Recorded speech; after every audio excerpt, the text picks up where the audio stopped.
Welcome back to the Malt Miller YouTube channel, Homebrewers. In this video, we are on the third stage of Joe's journey towards mastering all grain brewing. Joe, what beer style are we brewing today? James, today we are going to brew an ESB.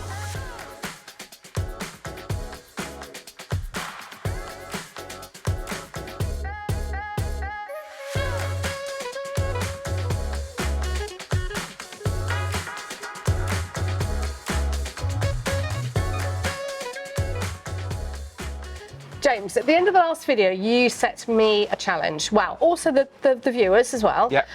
So I've taken on board some of the comments that have come through on the last video, and I've done my homework, and I have come up with my first all grain recipe. That is absolutely amazing, Joe. I'm so pleased that you've thrown yourself into this challenge wholeheartedly, right? Because, you know, the first two recipes that we brewed a West Coast IPA, yeah. Then we did our New England IPA, and it was very, Hazy boy, that was nice. gorgeous, wasn't it? I've still got a little bit of it left in the keg at home. But what we did with those was kind of went hand in hand. I guided you through how to build some of those recipes. I think guided's probably fairly generous, to be honest. You pretty much built most of them, and I tried to learn from your process. Yeah, and you've definitely picked a lot up on the way. Yeah. Those first two brews have been, I think, a massively educational experience for you, right? Yeah, that, and along with Brewing Classic Styles, yeah, and BJCP guidelines. Yes. They were my saviour over the weekend, because I got to Sunday, I was sat in the garden, and I haven't done my homework. So literally got both out, started reading through, started looking through all the different options to see actually what really sparked and what was my inspiration. So ESB is a style that I personally adore, Joe, but I'd love to hear your inspiration for why you picked ESB as a style to build your first recipe by yourself. Okay, right. So as we've already said, I wanted to move across the water and bring it back home. We've got the Euros coming up in a month or so, and actually let's look at a beer that is a nice drinking beer, that isn't going to blow your socks off, that has actually got more of a malty feel to the beer. We've been very, very hop forward for the last two. Yeah. So let's start showcasing a little bit more of the malt that we produce here in the UK. Yeah. And obviously Malt Miller. Malt is our thing. Yeah, we absolutely love it, yeah, right? Absolutely. And really it was let's get a little bit more of a balanced beer that's very malty, that we can drink throughout the summer on a nice sunny, warm afternoon. Watching one of the games, right? Yeah, absolutely. Nice, love watching, it. cringing, watching one of the great Well, hopefully not, hopefully not. No.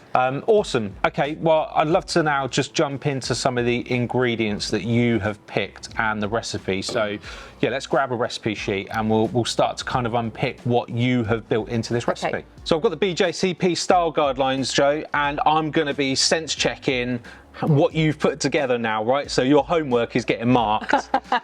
Publicly. Yeah. Quality. So the style of an ESB or strong bitter is style number 11C within the BJCP style guidelines.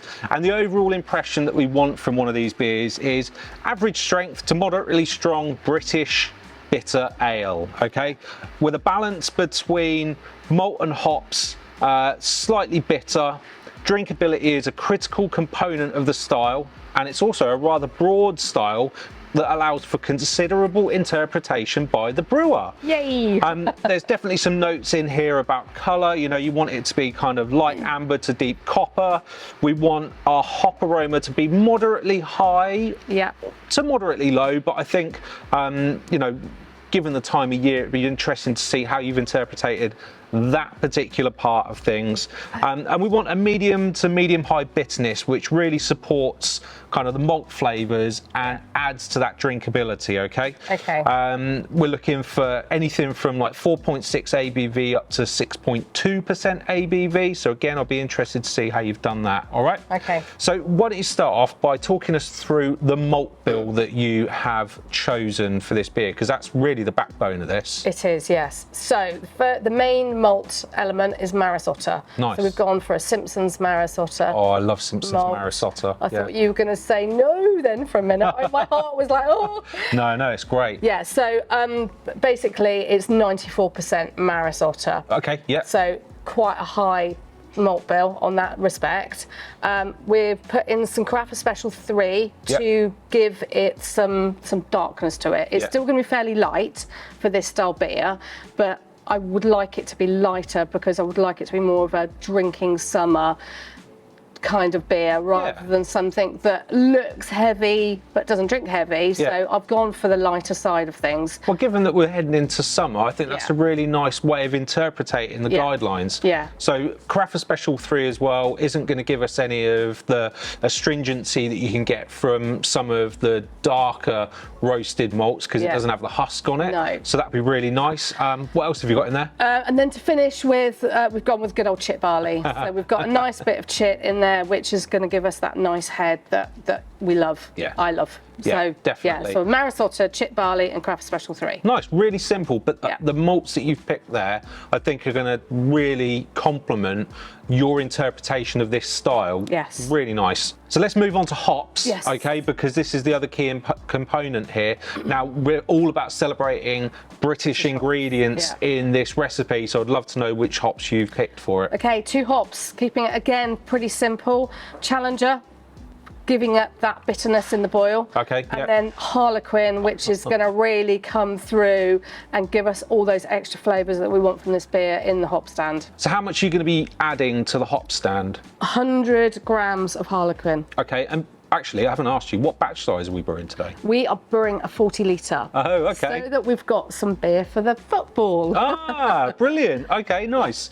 So 100 grams in the whirlpool, you know, in a 40 litre batch, that's going to really let Harlequin punch through. That's what I'm hoping. Yeah. Yeah. Why have you picked Harlequin? Because it's a relatively new hop to kind of the British catalogue of hops that we have. Why have you picked that one? I would like it to give the beer a bit of a tropical aroma, so it's got some nice fruity flavours that are going to come through in it. Yeah, I've always found Harlequin to add a layer of almost peachiness to a beer, which for this style, I absolutely adore that balance between the malt and then you get that slight kind of peachy tropical hit. So I think it's a great selection. Really good. Really good. Thank you. I'm mightily impressed here, Joe. Really impressed. It was a stressful Sunday afternoon, I have to say. Right, third and final component then, yeast. What have you got lined up for us with yeast? Okay, we've gone for a London Ale 3, a Y yeast. So we've gone on a wet yeast. Yeah. Used dry yeast for the last 2. So I think probably to enhance my education, working with some wet yeast was going to be a good shout. Yeah. I know it's used quite a lot and it's very popular for hazies. Yeah. But actually it should work, from my reading and research, really well in this kind of style beer as well. It absolutely should, you know. Yeah. London Ale 3. The clue's in the name. It's a British yeast, you know. These yeasts that are now popular with all of the kind of New England style beers, they have their roots here, right? Yeah. So I love what you've done there, and it really accentuates that theme that you're trying to build, that this is a beer that's firmly based on ingredients and processes from here, with a few little twists in there as well. So yeah, really nice, really nice. Thank you. What do you want to brew this on today? Well, 40 litres, got to be a G40. Yeah, otherwise we're going to have wet feet. Yeah, but also, you know, we brewed on a G40 last time, so you're furthering your understanding of that. Yeah. And actually, what Jo has already told me is that she's built the recipe in the Grainfather app. Yes, I have. You came in this morning, filled up everything with water. I did, yeah. I was a good student. Yeah, you added the sodium metabisulfate to everything to remove the chlorine. Yeah. So all we've really got to do now is... Just get brewing. Yeah, well, you're racing ahead again. Oh, yes, water profile. Yeah, we've got to get our water Murphy's. profile dialed in. Okay. All right. Yeah. So we're going to use our Murphy's water report. Yeah. We're going to target the ales and bitters water profile that we've got from there. And I'm really looking forward to seeing how this turns out. Me too. Yeah. Can't wait. Awesome. Right, should we get brewing? Yeah, let's do it.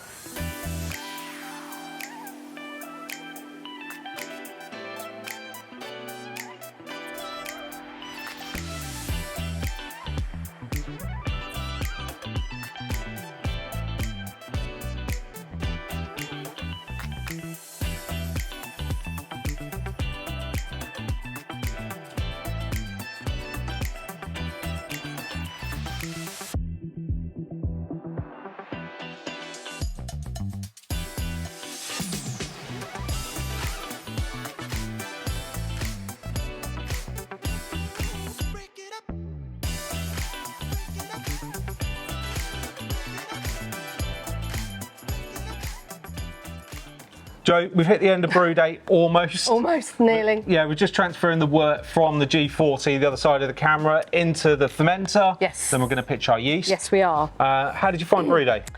I really enjoyed the brew day. I need to double check my figures though. I may have made a slight error on putting the recipe into the generator. Yeah. What went wrong? Might have ended up putting a little bit more Carafa 3 in than I should have done. Like, yeah, we've gone from a pale to a very dark.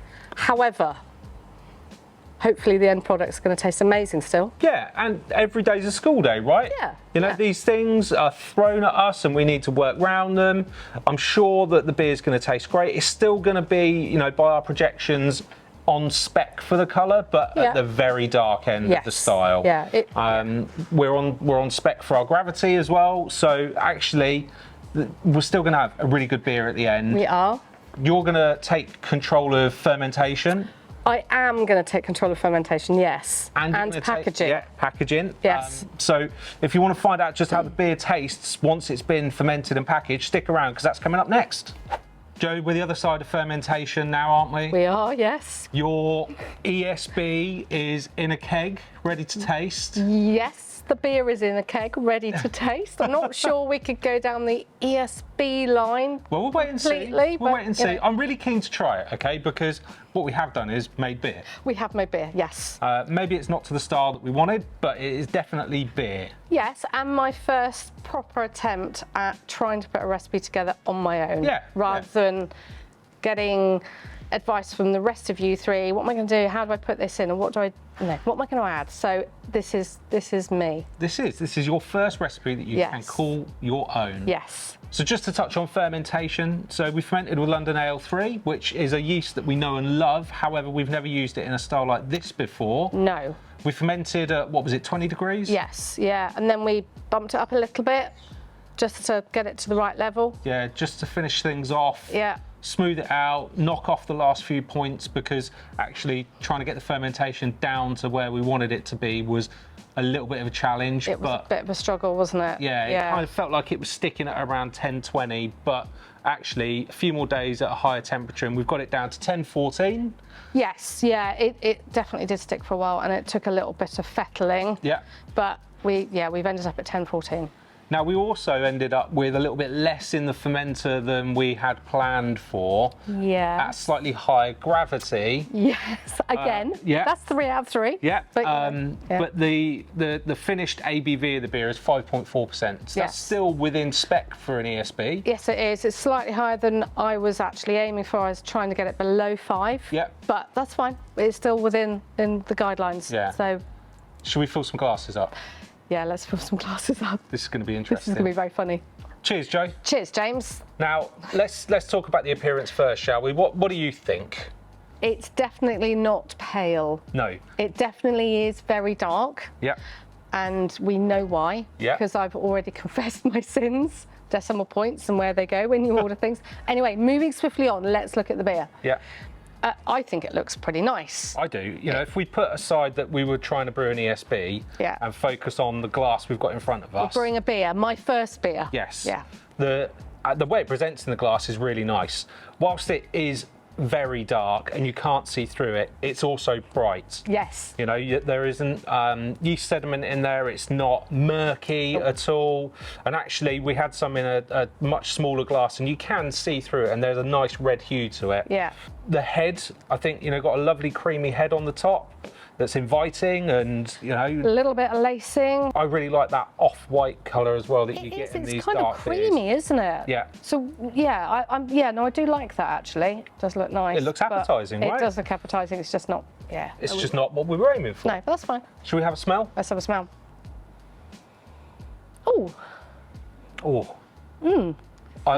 Go on.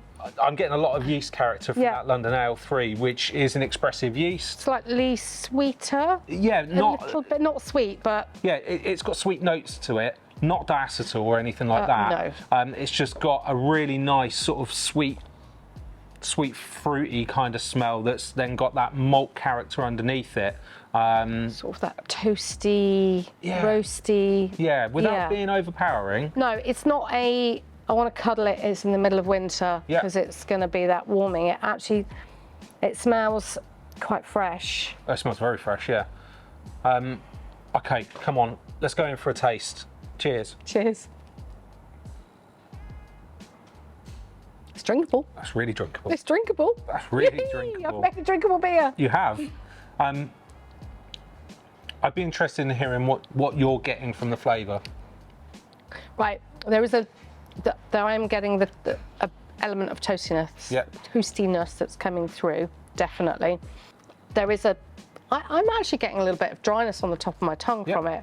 A little bit of sort of almost tanniny, very slight on the top of my tongue. A little bit sweet notes around the edges. Not overpoweringly bitter. It's not at all, it's actually very smooth. Yeah.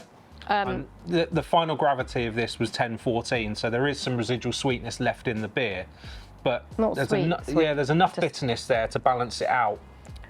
But it's not so bitter that it's kind of drying, and it's definitely not a dry beer, but it's very pleasant. It is quite drinkable actually. So my brain is saying it's summer, it's warm, I want a light beer that's long, refreshing and thirst quenching. Actually, apart from the colour, this does that. Yeah. It is nice, it's very drinkable, it's not heavy. I could see this being for the summer months, as the evening wears on, sat outside around the fire pit, you know, maybe you've had a couple of lagers, couple of IPAs, and then moving into this one. Yeah, I could totally be into that. What I'd also be really interested in is seeing how this develops in the keg over the coming months. Should mellow down a little bit. It will undoubtedly change. Yeah. But I know it's not the style we were going for.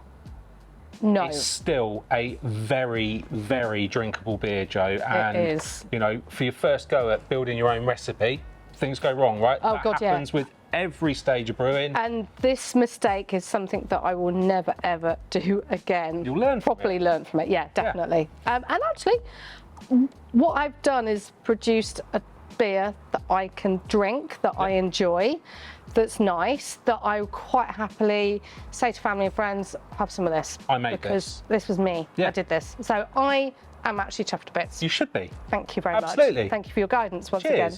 Cheers. I've made a mistake on this one and I've confessed my sins. However, it's come out really well and I'm actually really pleased with it. I'd love to hear mistakes, problems, issues you guys have had, how you've overcome them, how it's ended up.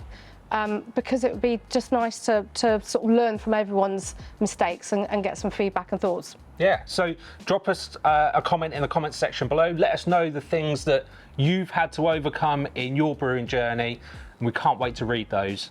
Now, all that remains is to say, if you have made it to the end of the video, make sure that you are subscribed to our channel. You've hit the notification bell so you can stay up to date with everything we're doing here at MaltMeader HQ, including our mistakes.